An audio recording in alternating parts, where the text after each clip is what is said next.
जय हिंद दोस्तों, मैथ्स के प्रैक्टिस सेशन में आप सभी का स्वागत है। आज के इस क्लास में हम लोग मैथ्स के अलग अलग टॉपिक से महत्वपूर्ण प्रश्नों को करने वाले हैं जो कि आपके आगे आने वाले रेलवे के एग्जाम्स में पूछे जा सकते हैं। और ये सवाल बहुत ही महत्वपूर्ण है, इसलिए वीडियो को शुरू से अंत तक आपको देखना है, सॉल्व करने का तरीका सीखे और इन सवालों को चुटकियों में चंद सेकंडों में उड़ा पाएंगे। चलिए पहला सवाल देखते हैं। सवाल में बोला जा रहा है, यदि किसी धन पूर्णांक n को 7 से विभाजित किया जाता है तो शेषफल 3 प्राप्त होता है। निम्न में से किस संख्या को 7 से विभाजित करने पर शेषफल 0 प्राप्त होगा। यहाँ पर एक संख्या n है ना। इस संख्या को 7 से विभाजित करने पर रिमाइंडर कितना प्राप्त हुआ। रिमाइंडर यहाँ पर प्राप्त होता है 3 के बराबर। कह रहा है शेषफल 3 के बराबर प्राप्त होता है। अब यहाँ पर ऐसी कौन सी संख्या ले लें कि रिमाइंडर आपका 0 हो जाए, है ना। तो ध्यान रखिए दोस्तों, यहाँ पर अगर हम 3 को ही 7 से डिवाइड करेंगे तो ही हमारा रिमाइंडर 3 के बराबर होगा, है ना। तो हमारी संख्या n अगर यहाँ पर 3 होगी तो 3 को ही 7 से जब हम डिवाइड करेंगे तो भाग तो जाएगा नहीं, तो रिमाइंडर कितना आ जाएगा। यहाँ पर रिमाइंडर आपका यहाँ पर आ जाएगा 3 के बराबर, है ना। इतनी बात तो समझ गए ना। अब ये बताइए कि n हमारा 3 है, हमारा रिमाइंडर 0 बचना चाहिए। रिमाइंडर 0 बचने का मतलब ये होता है कि वो संख्या दी गई संख्या से कट जाए पूरी तरीके से। तो ये बताइए यहाँ पे क्या हो जाए कि ये 7 से कट जाए। तो ऊपर अगर 7 होगा तो ही ना 7 से कटेगा और रिमाइंडर 0 हो जाएगा। मतलब ऊपर हमारा 7 होना चाहिए। तो ऊपर 7 होने के लिए यहाँ पर क्या जुड़ेगा, यहाँ पर आपका 4 जुड़ जाएगा दोस्तों। यहाँ पर क्या जुड़ जाएगा, 3 प्लस यहाँ पर 4 जुड़ जाएगा, तब जाके ये 7 से कटेगा और 7 से जब कटेगा तो रिमाइंडर आपका 0 मिलेगा। समझ में आया। तो रिमाइंडर आपको 0 प्राप्त करना था, मतलब इस संख्या n में 4 जोड़ा जाना चाहिए। तो n में 4 जोड़ देंगे, ऑप्शन नंबर बी हो जाएगा। n + 4 आपका 7 से डिवाइड होगा और रिमाइंडर 0 बचेगा। तो ये सवाल अच्छे से समझ गए होंगे। बढ़ते हैं अगले प्रश्न पे। चलिए इस प्रश्न को देखते हैं। यहाँ पे दिया गया है सिंप्लीफिकेशन का प्रश्न है। मेन दिक्कत यहाँ पर जानते हैं क्या है, यहाँ पर इसका वर्गमूल निकालना है। पहले तो हम लोग देखेंगे यहाँ पर ये है 29, फिर मल्टीप्लाई में 2 है और फिर यहाँ पर 742 है आपका, और डिवाइड में अब इसका वर्गमूल लिख लेते हैं। डिवाइड में इसका वर्गमूल कितना आएगा, ठीक है, बहुत ध्यान से सुनिए। यहाँ पर ये 2500 से ऊपर है, 2500 से ऊपर है। 2500 किसका वर्ग होता है, तो यहाँ पर आप कहेंगे 50 का वर्ग होता है। 50 का वर्ग कितना होता है, 2500 होता है। तो ये जो संख्या, अब यहाँ पर देखिए लास्ट में कितना है, 09 है ना। तो 09 किसका वर्ग करने पे आता है, 3 का वर्ग करने पे आता है 09 लास्ट में, है ना। इसका मतलब आपका जो आंसर होगा वो 50 + 3 होगा। 50 + 3 यानी कि 53। तो यहाँ पर 53 का जब स्क्वायर करेंगे तो 2809 मिल जाएगा, मतलब 2809 का वर्गमूल 53 आएगा। तो यहाँ पे नीचे आपका सीधे सीधे 53 हो गया। इक्वल टू यहाँ पर कितना है, y और प्लस 784 के बराबर है। अब मेन दिक्कत ये है कि यहाँ पर इसको काटना पीटना है, ठीक है। तो काटेंगे कैसे, सुनिए। 53 से हम लोग पहले इसको 742 को काट देते हैं। देखिएगा अगर हम काटेंगे इसको तो 53 एकम 53 हो जाएगा, मतलब 74 में से 53 घटाएंगे तो आपका 21 आ जाएगा, है ना। और 21 पर 2 उतर आएगा। तो देख लीजिए 53 का जस्ट 4 गुना है भाई, 50 का 4 गुना 200 और 3 का 4 गुना 12, मतलब 53 से 4 बार, ये मतलब टोटल 14 बार में कट जाएगा ये, ठीक है। अब जब 14 बार में कट गया है तो यहाँ पर क्या हम लोग इकाई अंक लगा सकते हैं। देखिए अगर इस इधर का इकाई अंक निकालें तो 9 दूना 18, मतलब 8 हो गया, 8 चौके 32 यानी कि 2 हो गया। तो इधर का इकाई अंक 2 आ गया और इधर का इकाई अंक कितना आएगा, 4 आएगा। तो ये 4 आपका घटेगा, इक्वल टू यहाँ पर हो जाएगा y के बराबर। अच्छा ये 2 में से 4 तो घटेगा नहीं, मतलब 12 में से 4 घटाना पड़ेगा। तो 12 में से 4 घटाएंगे तो ये आपका 8 आ जाएगा। तो इकाई अंक 8 कहाँ पर है, सिर्फ एक ही ऑप्शन में है, यही आपका आंसर होगा, मतलब option number C is the right answer. आगे चलिए अगले प्रश्न पर। ये बढ़िया प्रश्न है। यहाँ पर अंकगणितीय समांतर श्रेणी यानी कि अरिथमेटिक प्रोग्रेशन AP का औसत ज्ञात कीजिए, जिसका पहला पद यहाँ पे 45 है ना। यहाँ पे पहला पद इनिशियल टर्म यहाँ पर 45 है और अंतिम वाला टर्म यहाँ पे 57 के बराबर है। तो जब भी दोस्तों AP दिया हो यानी अरिथमेटिक प्रोग्रेशन दिया हो और उसका एवरेज निकालना हो और आपको पता हो शुरू वाला और लास्ट वाला, तो जब इसका एवरेज निकालते हैं तो एवरेज सीधे सीधे निकालने के लिए क्या लगाते हैं हम लोग, दोनों को शुरू और लास्ट वाले को जोड़ के 2 से डिवाइड कर देते हैं तो हमारा एवरेज आ जाता है। मतलब यहाँ पे 45 और 57 को जोड़ेंगे तो 7 5 12 का 2 हासिल 1, 5 5 5 4 9 और यहाँ पर 1 10 हो जाएगा। तो 102 और डिवाइड बाई 2 कर देंगे। फॉर्मूला क्या होता है, a plus L divide by 2 हो जाता है। a मतलब पहला पद और l मतलब लास्ट वाला पद, है ना। तो 102 का आधा कितना हो जाएगा, 51 हो जाएगा। 51 इस सवाल का आंसर होगा, ऑप्शन नंबर डी करेक्ट है। आगे चलिए अगले प्रश्न पर। अब ये सवाल दोस्तों आय, खर्च और बचत वाला सवाल है। इसको करने का हम बहुत शॉर्ट सा एक मेथड बताने वाले हैं। सुधा का खर्च उसकी बचत से 200% अधिक है। ठीक है, सीधा सा अर्थ ये है। मैं 200% का मतलब क्या होता है, 200% की सीधी सीधी वैल्यू कितनी होगी, 200% का फ्रैक्शन वैल्यू 2 हो जाएगा, क्योंकि परसेंट मतलब डिवाइड बाई 100, तो 100 से 2 जीरो कट जाएगा, 2 आ गया। तो 2/1 इसको लिख सकते हैं ना। मतलब यहाँ पर क्या बोला है, बचत से, तो जिससे बोला जाए वो नीचे रहेगा। तो बचत आपका नीचे हो गया, बचत से खर्च 200% अधिक है, यानी कि 2 अधिक है, इससे 2 अधिक है क्या यहाँ पर, तो आपका एक्सपेंडिचर यानी कि एक्सपेंस, खर्च। तो अब देखिए कि यहाँ पर हो गया एक्सपेंडिचर, यहाँ पे हो गया सेविंग और यहाँ पे हो गया इनकम। ये बताइए दोस्तों कि इनकम जो होता है वो सेविंग और एक्सपेंस दोनों मिलाकर आता है, मतलब E plus S equal to income हो जाएगा। ठीक है, तो अब देखिए सेविंग आपका कितना है, 1 है, 1 से 2 अधिक आपका क्या है, एक्सपेंस है। तो 1 से 2 अधिक करिए मतलब 3 हो जाएगा एक्सपेंस। तो 3 और 1 यहाँ पर इनकम कितना आ गया, 4 के बराबर। अब इसमें देखिए कह रहा है उसका जो व्यय है यानी एक्सपेंस कितना बढ़ जा रहा है, 6% कम हो जा रहा है।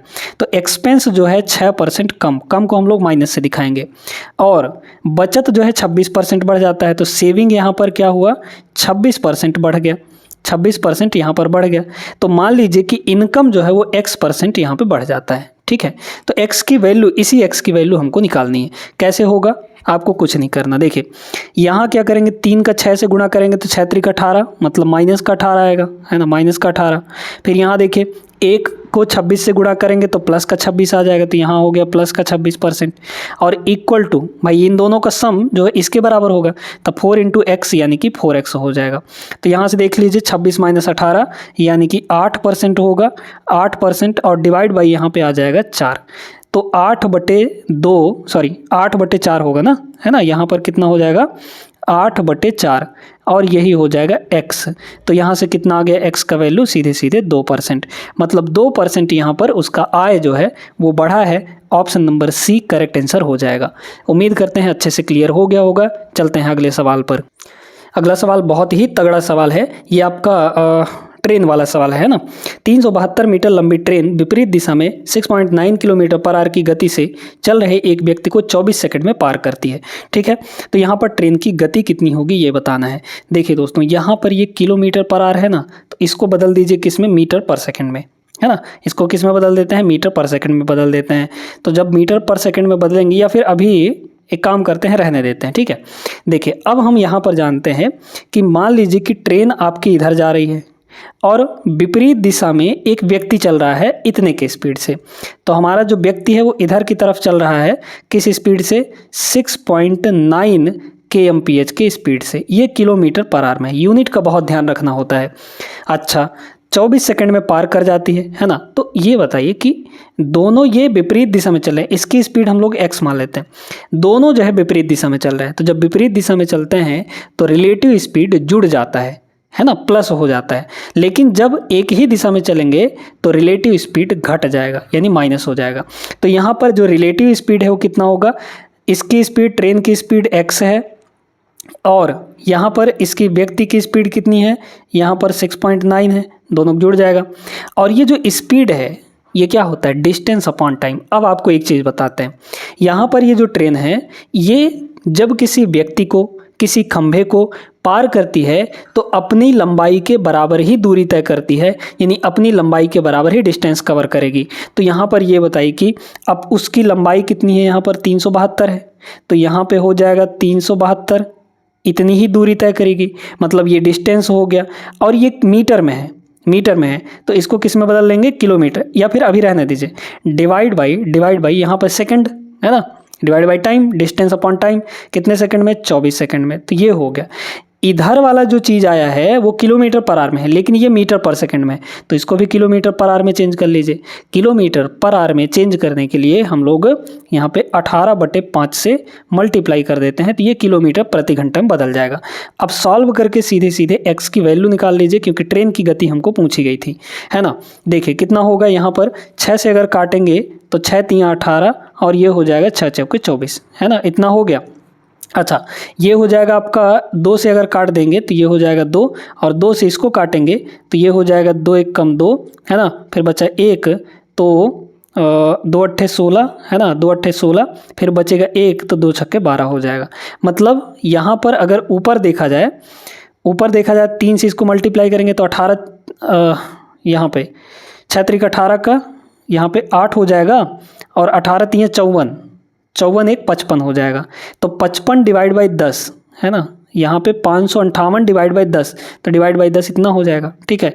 और इक्वल टू इधर कितना है, x + 6.9, 6.9 को उधर ले जाके घटा दीजिए, तो मतलब हमारे पास यहाँ पर आ जाएगा, देख लीजिए x = यहाँ पर हो जाएगा 55.8 और माइनस 6.9, तो यहाँ पर 18 में से 9 गया तो ये हो जाएगा 9 आपका, है ना।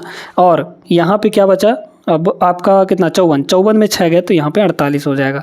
मतलब 48.9 किलोमीटर पर आवर ये जो है ट्रेन की गति होने वाली है। मतलब option number B is the right answer. अब यहाँ पे एक चीज़ ये ध्यान रखिएगा कि इसको मीटर पर सेकंड से किलोमीटर पर आवर में चेंज करना ज़रूरी है, नहीं तो ये आंसर नहीं आएगा। रेशियो का बहुत ही बेसिक सा प्रश्न है। राम और राज की आयु का अनुपात 4 और 5 दिया है। यदि उनकी आयु का योग 126 है तो उनकी आयु के बीच में अंतर कितने का होगा। देखिए अनुपात दोनों का कितना गिवन है, 4 और 5 गिवन है, दोनों का योग। अब रेशियो में टोटल कितना होगा, 9 यूनिट होगा। इस 9 यूनिट की वैल्यू एक्चुअली कितनी है, 126 के बराबर, ठीक है। तो 16 नहीं हो 126 होता है ना, 16 नहीं हो 126 होता है। तो यहाँ पर 1 यूनिट की वैल्यू कितनी हो जाएगी, 16 के बराबर हो जाएगी, ठीक है।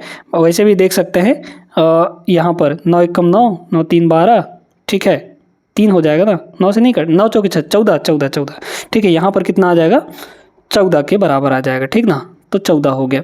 अच्छा अब सुनिए, यहाँ पर 1 की वैल्यू तो 14 हो गई। आपको क्या पूछा था यहाँ पे, उनके बीच का अंतर, तो अंतर कितना है भाई, 1 के यूनिट ना है भाई। 5 - 4 करेंगे 1 आएगा, 1 यूनिट, और 1 यूनिट की वैल्यू कितनी आई है यहाँ पर, 14 वर्ष। तो 14 वर्ष ही आपका आंसर होगा, ऑप्शन नंबर डी करेक्ट जवाब। आगे चलिए प्रश्न नंबर यहाँ पे 8 पे चलिए। ये अच्छा सवाल क्या बोला गया है, एक पब्लिशिंग कंपनी की 5 शाखाओं C1, C2, C3 up to C5 की 2 क्रमागत वर्षों 2010 और 2011 में हुई पुस्तकों की बिक्री 1000 में यहाँ पर दिया गया है। शाखा C2 की दोनों वर्षों में हुई कुल बिक्री और शाखा C4 की दोनों वर्षों में हुई कुल बिक्री का अनुपात निकालना है। आपको देखना है यहाँ पे C2 और C4 के लिए। तो C2 का देखिए, C2 का दोनों साल का टोटल कितना हो जाएगा, 75 और 85, ठीक है। तो 75 और 85 8, 7, 15 यानी कि 16, 160 हो जाएगा।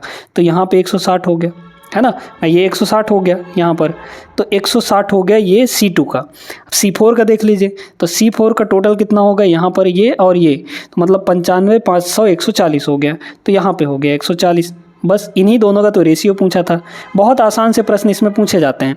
देखिए काट देंगे, ये 0 0 कट जाएगा, 2 से और कटेगा, तो 2 × 8 = 16 और यहाँ पर 2 × 7 = 14, मतलब 8 और 7 का ratio, option number C correct answer होगा। आइए डिस्काउंट का प्रश्न है। बिक्री के दौरान राघव ने 100 रुपये अंकित मूल्य वाली एक नोटबुक 53% छूट पर और 40 रुपये अंकित मूल्य वाला एक पेन 85% छूट पर खरीदा। बिक्री के कारण उसने कितनी बचत की यहाँ पर, ठीक है। तो देखिए यहाँ पे आपको बचत निकालना है, ठीक ना, मतलब कि कितना छूट उसको मिल गया टोटल, ये निकालना है। तो देखिए यहाँ पर 100 रुपये का MP था, मार्केट प्राइस 100 रुपये था, इस पर 53% उसको छूट मिल गया, तो इसका 53% यहाँ निकाल लीजिए, परसेंट यानी डिवाइड बाई 100, ठीक है।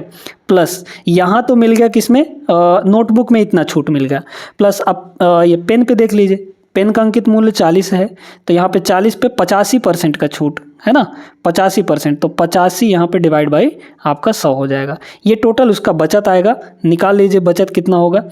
ये तो सीधे सीधे कट गया, मतलब ये 53 हो जाएगा, और प्लस यहाँ पर देखिए 1 0 से ये भी कट गया, और यहाँ पे 5 × 4 = 20 है ना, 85 दूना 170, 170 दूना 340, तो 340/10 यानी कि सीधे सीधे 34 हो गया।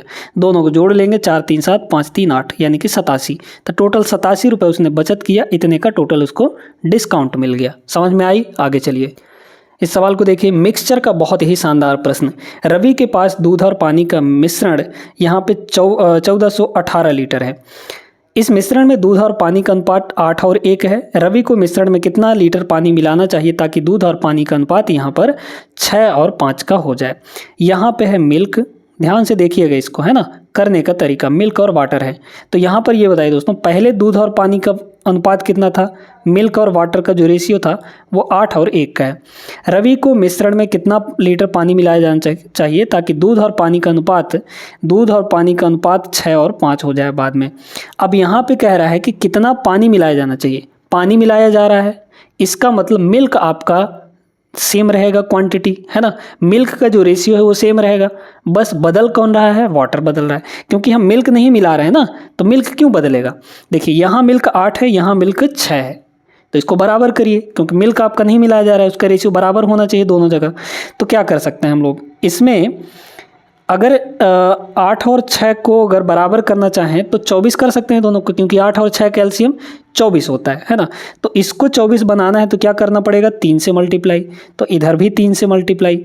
इसको 24 बनाना है तो 4 से मल्टीप्लाई, इधर भी 4 से मल्टीप्लाई। ठीक है, मतलब आपका वाटर जो है 3 और यहाँ पर कितना हो गया? ये 20 हो गया, मतलब 3 से 20 हो रहा है। आपका वाटर कितना हो रहा है? 3 से 20 हो रहा है।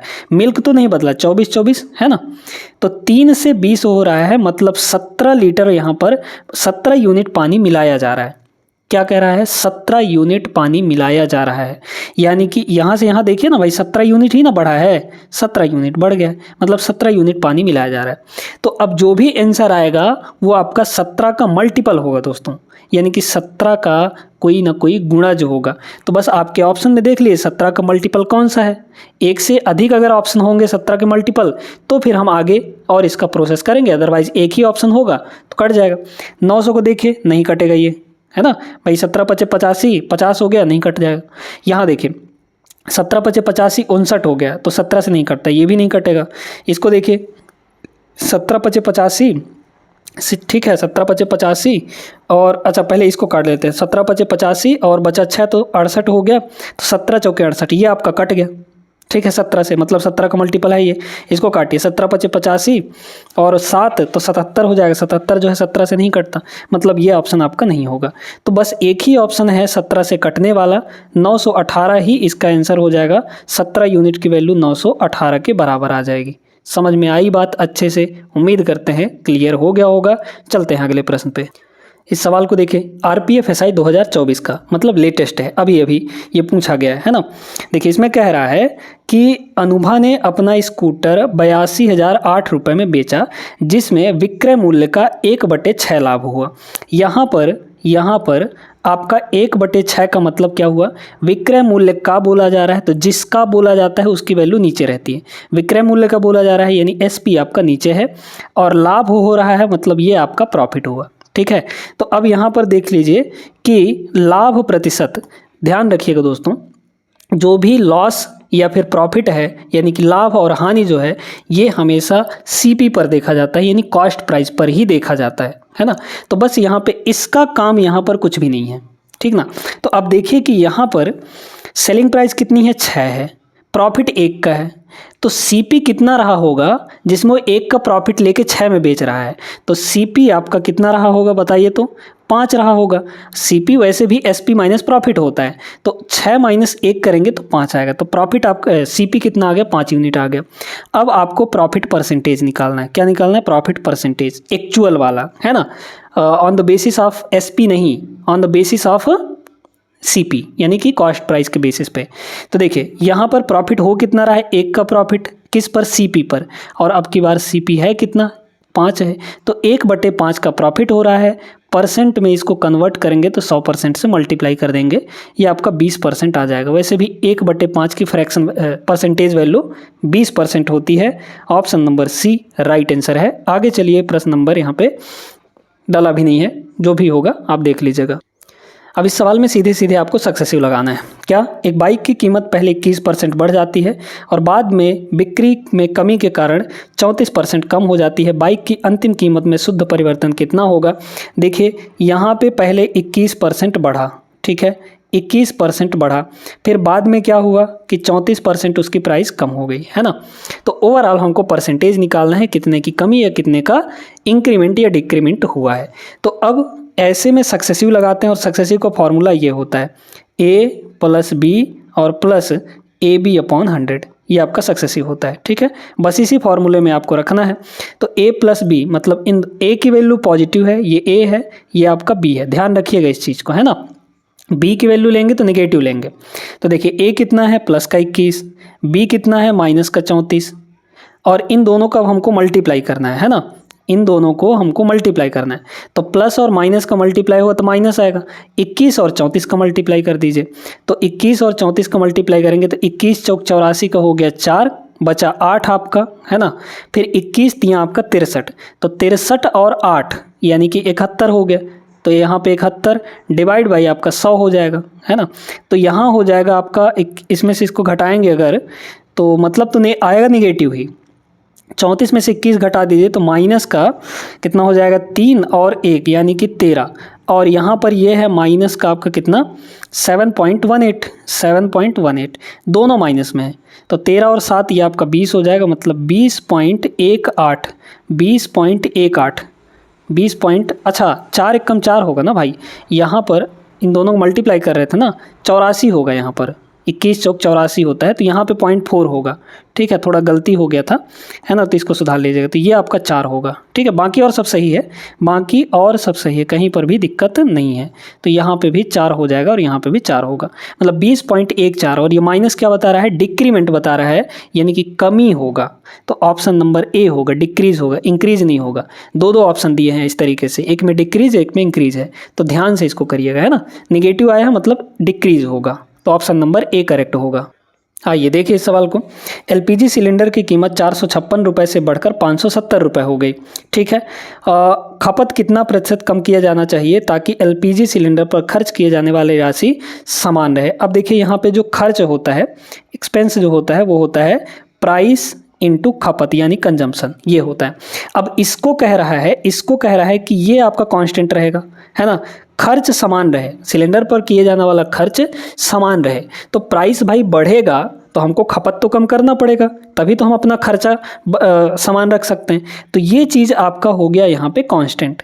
जब ये कांस्टेंट हो जाएगा तो इन दोनों में इन्वर्स रिलेशन होगा। भाई P को इधर ले आइए तो C = 1/P हो जाएगा या E/P हो जाएगा, तो इन्वर्स रिलेशन बनेगा, मतलब रेशियो इन्वर्स हो जाएगा।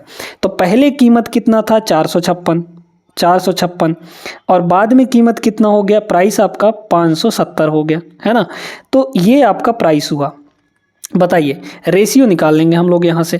तो रेशियो अगर निकालेंगे तो 19 से काट सकते हैं क्या? 19 तियाँ 57 होता है, वैसे ध्यान रखिए, तो 19 से कट सकता है ये, ठीक है। या फिर पहले 2 से काट देते हैं, ठीक ना, 2 से इसको काटेंगे, नहीं चलिए 19 से काट देते हैं। तो 19 तियाँ ये हो जाएगा 57, तो मतलब 30 हो गया, ठीक ना। अगर इसको 19 से काटेंगे तो यहाँ पर होगा 19 दूना 38, ठीक है। तो बचा आपका 7, 19 चौक 76, ठीक है। हाँ 19 चौक 76 हो जाएगा। तो 24 और 30, 6 से अभी भी कट जाएगा, तो 6 चौके 24 और ये आपका 6 पंचे 30, मतलब प्राइस आपका 4 से 5 हो रहा है। प्राइस आपका क्या हो रहा है? 4 से 5 हो रहा है। तो कंजम्पशन क्या होगा? क्योंकि ई कांस्टेंट है, खर्च कांस्टेंट है, तो सी कितना हो जाएगा? कंजम्पशन कितना हो जाएगा? उल्टा हो जाएगा इसका, मतलब 5 से 4 हो जाएगा। तो 5 से 4 आपको बोला जा रहा है कि खपत कितना कम करना चाहिए, तो 5 से 4 करना चाहिए, यानी कि 1 कम हो जाएगा। भाई खपत पहले 5 अब 4, तो 1 कम, खपत आपका 1 कम हो जाएगा किस पर? 5 पर। तो 1/5, और 1/5 की जो परसेंटेज वैल्यू होती है कितनी होती है? सीधे 20%, है ना। तो 20% option number B is the right answer. समझ में सभी को आया होगा। वीडियो आप लोग लाइक नहीं कर रहे हैं, लाइक कर दीजिएगा, ठीक ना। आगे चलिए देखिए दोस्तों, इस क्लास का ये लास्ट सवाल है ना। एक दुकानदार ने 7200 रुपये में एक वस्तु खरीदी और उसकी लागत पर 9% मरम्मत पर खर्च कर दिया।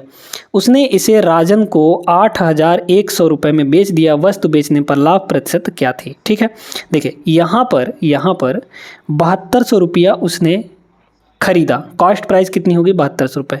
लागत पर कितना खर्च किया, सॉरी उसकी लागत का ही मतलब इतने का ही 9% मरम्मत पे खर्च किया। ये बताइए दोस्तों, ये आपका 100% होगा, CPA है 100% ये होगा। 100% प्लस 9% वो मरम्मत पे खर्च किया, मतलब टोटल लागत मूल्य का यानी कि 7200 का उसने 109% उस पर लगाया, 109% लगाया और इतने में ही बेच दिया, इतने पे ही बेच दिया और इसे राजन को इतने में बेचा, है ना। तो यहाँ पर 100 + 9, हाँ इतने में बेच दिया उसको। कितने में बेच रहा है यहाँ पर 8100 में, है ना, 8100 रुपये में बेच दिया। तो इसका पहले हम लोग 109% निकाल लेते हैं, तो ये आपका टोटल कॉस्ट हो जाएगा। कॉस्ट यानी टोटल लागत, भाई इतना तो खरीदा और यहाँ पे 9% उसमें मरम्मत में लगा दिया, तो टोटल इसका 109% आपका कॉस्टिंग पड़ेगा। तो ये हो गया आपका कॉस्टिंग, है ना, सॉरी यहाँ पे परसेंटेज रहना चाहिए। अब इसको काटते हैं तो परसेंट से ये आपका ख़त्म हो जाएगा। अच्छा 9 से काट लीजिए, ये आपका SP होगा, है ना। तो CP और SP का डायरेक्ट हम लोग यहाँ पे रेशियो निकाल लेते हैं, तो हमारे लिए काम आसान हो जाएगा। 9 से काटिए, ये हो जाएगा 9 × 8 = 72, ये हो जाएगा 9 × 9 = 81, मतलब 900 हो गया। और क्या कट सकता है, नहीं काट सकते तो इसको मल्टीप्लाई करिए, तो 8 × 1 = 8 और 8 नहीं हो 72, तो 872 ये हो गया और ये आपका 900 हो गया। मतलब CP 872 का पड़ा और SP आपका 900 पड़ा। तो यहाँ पे क्या पूछा गया है, लाभ क्या होगा, बताइए कितने का लाभ हो रहा है, 18 रुपये का लाभ हो रहा है ना भाई। 872 28 रुपये का, ठीक है। तो 28 का लाभ हुआ किस पर 872 पर, तो डिवाइड बाई 872 हो जाएगा। परसेंट में चेंज करना है तो यहाँ पर 100% से हम लोग मल्टीप्लाई कर देंगे, ठीक है। काटा पीटी कर लीजिए, 4 से काट सकते हैं, है ना, तो 4 से काट दीजिए, तो 4 × 7 = 28 और हम लोग 4 से इसको काटेंगे तो 4 × 2 = 8 और 4 × 1 = 4 और 4 × 8 = 32, मतलब ऊपर हो गया। और इसको काट सकते हैं क्या, 2 से और काट लीजिए, तो ये 109 हो जाएगा, 109 हो गया और 2 से इसको काटेंगे तो ये 50 हो जाएगा।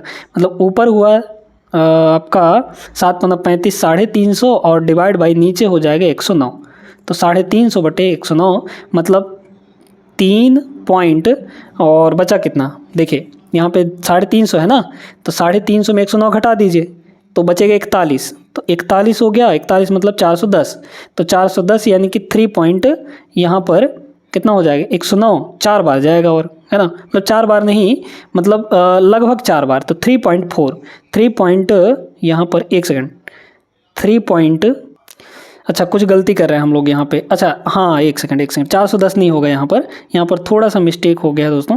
भाई बताइए 109 का 3 गुना करेंगे तो 327 आएगा ना, तो 350 में 327 घटाएंगे तो कितना होगा 23 हो जाएगा, ठीक ना। तो यहाँ पर 23 आएगा और 23 पे आपका पॉइंट लग जाएगा, मतलब 230 होगा।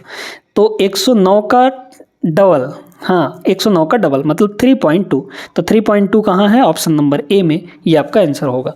समझ में आई बात, अच्छे से क्लियर हो गया होगा। तो आज के इस क्लास में हमने महत्वपूर्ण सवालों को किया, हर एक टाइप के और हर एक टॉपिक से हमने लगभग उठाने का प्रयास किया था। उम्मीद करते हैं कि आपको ये सेशन पसंद आया होगा। वीडियो अगर अच्छी लगी हो तो लाइक कर दीजिए और चैनल को सब्सक्राइब कर लीजिएगा। मिलते हैं हम लोग नेक्स्ट क्लास में ऐसे ही बेहतरीन सवालों के साथ, तब तक आप लोग ख्याल रखिएगा। जय हिंद। वीडियो लाइक कर दीजिएगा दोस्तों, ठीक ना।